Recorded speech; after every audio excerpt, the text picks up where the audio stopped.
ભાવનગર જિલ્લામાં ખૂની ખેલ ખેલાયો છે, જેમાં એક સાથે ડબલ મર્ડરની ઘટના સામે આવી છે।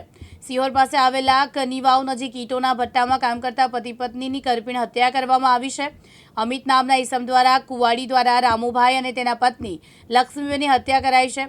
નવસારી નજીકના ગામમાંથી બંને દંપતી મજૂરી અર્થે ભાવનગર જિલ્લામાં આવ્યા હતા। ડબલ હત્યા કેસમાં લોકલ ક્રાઇમ બ્રાન્ચ તેમજ ભાવનગરના એસપી સહિતની પોલીસ ટીમ ઘટના સ્થળે પહોંચી હતી અને આગળની કાર્યવાહી હાથ ધરી છે। ભાવનગર જિલ્લાના સિહોર પોલીસ સ્ટેશનમાં કનીવાવ ગામની સીમમાં ઈંટોના ભઠ્ઠામાં કામ કરનાર મજૂરોની વચ્ચે આજે રાત્રિના 11:30 થી 12ની વચ્ચે કોઈ કારણસર ઝઘડો થયેલો હતો, જેમાં આરોપી અમિત દ્વારા કુહાડી જેવા તીક્ષ્ણ હથિયારથી મરણ જનાર રામુભાઈ અને તેમના પત્નીની ઉપર કુહાડીના ઘા કરેલા હતા। કુહાડીના ઘાના લીધે થઈ અને બ્લડ લોસ વધુ થવાથી રામુભાઈ અને તેમના પત્ની લક્ષ્મીબેનનું સ્થળ ઉપર જ મૃત્યુ નિપજેલ છે।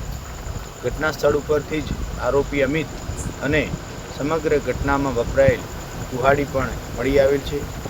આરોપીની અટક કરી કાયદેસરની કાર્યવાહી સિહોર પોલીસ સ્ટેશન દ્વારા હાથ ધરવામાં આવેલી છે। વિપુલ બારડ, દિવ્યાંગ ન્યૂઝ, ભાવનગર।